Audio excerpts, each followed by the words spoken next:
Hello, everybody. So you see, technology starts off magical. It's Steve Jobs walking out on stage, showing us the wonderful creations he's brought to this world. And we all want one. And then it becomes manic. It's when it's hyper-connecting us, pinging us from every which way, taking our time and our attention. And then it becomes toxic. It's when we're sitting at the dinner table with family and friends, or staring at our screens. Or when technology automates us out of a job, because it just does it better. Let me take you back to a time 2 decades ago, a very special year, 1997, gave rise to the biggest and arguably most successful organization of our era. Most of us have even licked their products. It was the year Steve Jobs came back to the company he founded 12 years after being fired from the very same company. And he launched the Think Different campaign. Now, this was a campaign that was very inspirational, but it was also a warning message. Because we were at a pivotal point in human history. Remember, this was the rise of the internet, the rise of connectivity. This internet, this connection machine that doesn't respect borders at all. It dematerializes them. It makes them irrelevant sometimes. And he came back to Apple and launched the Think Different campaign because he knew that nothing remarkable in this world comes from following the status quo. It was a campaign about us, really, about the crazy ones, the misfits, the rebels, the ones that pushed the human race forward. We wrote books about them, we made movies about them. They inspired us, we even let them lead us. But don't be fooled. These crazy ones, they're all around us. And what really blows my mind, they may even be in this room right now. You know, as we move from a world of products to services, we're going to need you to think different. As we move from a world of ownership to access, we're going to need you to think different.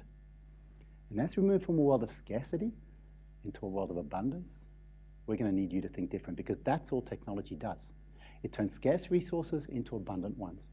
Some examples, music.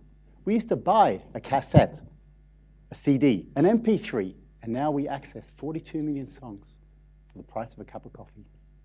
Mobility. We used to own our means of transportation. And now, in built-up cities, we access mobility. It's technology that gets us from A to B. And energy. We spoke about it earlier. Did you know there's enough energy from the sun that hits the Earth's surface in 1 hour to power our global energy needs for a whole year? The problem isn't energy. There's plenty of energy around. The problem is access to energy. And technology solves for that. So, technology breaks down borders. It doesn't respect borders. It dematerializes them. Look at the US and the UK, for example, right? They've been hyper-connecting over the last 2 decades. Globalization, international trade. What's happening now? Well, they're pulling back. They're going back to the way it used to be. And if you look over the other side, you've got China that understood the dangers of hyperconnection. They protected themselves for it for decades. And now they see an opportunity. They see an opportunity to expand their borders through technology. You see, at the end of the day, it comes down to a choice. A choice that we have to make. A choice of what technology we're going to adopt into our lives. Technology is a wonderful thing. It brings us closer together, right? But the information that flows through it often pulls us further apart. Look at this piece of paper, for example. This piece of paper symbolizes one of the biggest innovations known to mankind, the printing press, right? It allowed us to cross borders because we were communicating with our direct environment. And when we started to create this and print things, we were able to communicate across long distances. And technology makes this obsolete, right? Technology, because now who's sending a letter anymore? We send an email. We send a chat message. I'm going to demonstrate the power of technology through this piece of paper. I want you to think, as I'm folding this piece of paper, in half. It's 10 millimeters thick. I want you to think in your head, how many times would I have to fold this piece of paper in order for the thickness of the piece of paper to reach the moon? 384,000 kilometers away. Think of a number in your head. I'm at 5, 6. You see, I run out of resources. But technology solves for that. Because technology makes things abundant, remember? If I did have abundant resources and I could continue folding, which is what technology does, at 13 folds, I'd reach the height of a small child. At 25 folds, I'd cross the finish line of a marathon. At 30 folds, I hit a satellite, and at 42 folds, I land on the moon. Who got pretty close? Let's see. Put your hands up if you were pretty close to 42. Oh, no hands. Okay, linear thinkers. It's going to be an interesting presentation for you, because that's the power of exponential growth. But you see, at 50 times, you reach the sun. And at 100 folds of this piece of paper, you cross the entire observable universe of 46 billion light years. That's the power of exponential growth. That's the power of technology. And that is where all the pain is coming from. Because you see, as human beings, we've evolved over millions of years. But technology evolves over years and months. And now with self-learning algorithms and AI and machine learning, it evolves over weeks, hours, and minutes. 100. Remember that number when we were young, right? 100. 100. It was the biggest imaginable number, right? We couldn't even think past 100. Well, maybe we weren't far off. Maybe we were just born with an exponential mindset, because anything to the power of 100 is basically infinity to human comprehension. Anyone taken the time to look up what Google means in the dictionary? It's actually a misspelling, right? That's how nerdy the founders were. They misspelled their own company name. It's actually goggle. And goggle means something. It's 10 to the power of 100. You see, the Google founders, they're onto this from the beginning. When you make things exponential, the opportunities are limitless. Who here has heard of Elon Musk? Let's get a show of hands. Ooh, there's a lot of hands going up. The most celebrated entrepreneur on the planet today. Right? The pioneer that takes the arrows, catalyzes industries, reinvents industries. You know, while Elon Musk is reinventing mobility, energy, and even what it means to be human, connecting our brains to the internet, make us smarter. The best minds of our generation are trying to figure out how to get people to click more ads. We know who they are. We spend most of our days with them. It's the big tech giants. But we can't blame them. It's their business model, right? It's how they innovate. It's how they raise funds to innovate and bring all these wonderful technologies to us that we so eagerly adopt in our lives. But you're making that choice. You're making that choice to use that technology because you choose that it makes you better. And if you're not making that choice, then someone else is making it for you. So in order to explain to you the era we're in now, I'm going to have to take you back another half century, back to the 50s and 60s, when everything shifted from radio to television. Very similar to how everything's shifting now from television to online. You see, advertising and marketing. Advertising is about getting people's attention, and marketing is about turning needs into wants. For that, we need to tell stories. And I can only tell you a story if I have your attention.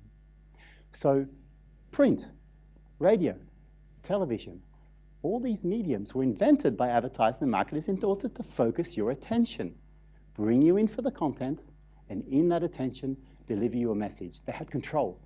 But now, the biggest mass-made communication medium known to man, the internet, wasn't invented by advertisers and marketers.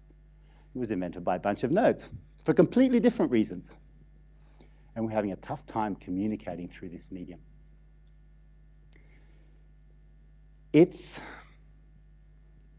We're going into an attention economy because you see, when you're hyper-connected, your attention is fragmented. And it's become an attention economy because these big tech startups are buying your attention. And we're paying.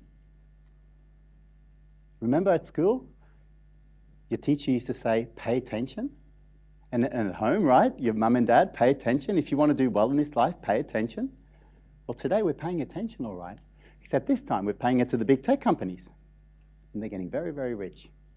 Because in our attention is our behavior, and in our behavior is our data. But it's still your choice. How are you going to spend your attention? That's up to you.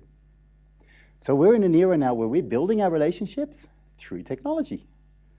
And it's become an abundant world because remember, technology solves for that. It solves for scarcity. It makes things abundant. So we can build thousands of relationships, millions if we want to, through social platforms, through chat. But every one of these relationships is taking our time and our attention. Our time's our most valuable asset, and attention is a zero-sum game. You can only spend it in one place at once. The tech companies understand this. That's why they buy it up. There's this number I want you to remember. It's called the Dunbar Number. Anyone heard of it? 150. Dunbar Number. It's a scientifically proven number. 150. 150 meaningful relationships. Above this, it starts to hurt. You start to forget names. You start to get your conversations crossed. It's actually how they build military operations and organizations. It's how they split things down into divisions. Above 150, it starts to hurt. You start to forget who you're working with. Relationships break down. So this law is not going to change in our lifetime. This is linear. This is human. Technology's challenging this law, right? And this is where all our pain is starting to appear. Because now you're going to have to make a choice. What relationships are giving you meaning? What connections are giving you meaning? What are the meaningful connections that you're going to adopt into your life in order to be better and be who you want to be? The connections with people, with places, with things, and with the brands that bring us those things. So you see, there are only two things that we must do in this life. Only two. One is die. We all have to die. We all share that fate, right? And there are 500 Silicon Valley startups trying to solve for that problem too. And the other one is make choices. We can't get out of making choices. And even if we choose not to choose, we're actually choosing for someone else to choose for us. And these iPhones, these technologies, these smartphones that we have, that we carry around with us, that become a second limb, it's become a second brain. We can't even operate properly without them, right? They're helping us make better choices. They're giving us the insights in order to make better choices. But be careful, because a lot of these algorithms that are built, that are on the back end of a lot of these technologies, are built often by self-serving organizations that often don't have your best interest at mind. So who's making the choices? Because ultimately, what you are is an accumulation of the choices that have been made throughout your life. There are two types of people in this world. There are people that see problems and they choose to complain. They'll complain forever. Well, there are people in this world that see problems and they choose to see opportunity. They choose to solve because they want to build a better world. The question you need to ask yourself is, who are you? And what choices are you going to make? Because if you're not making those choices, you can bet that someone else is. The choice is yours. Thank you.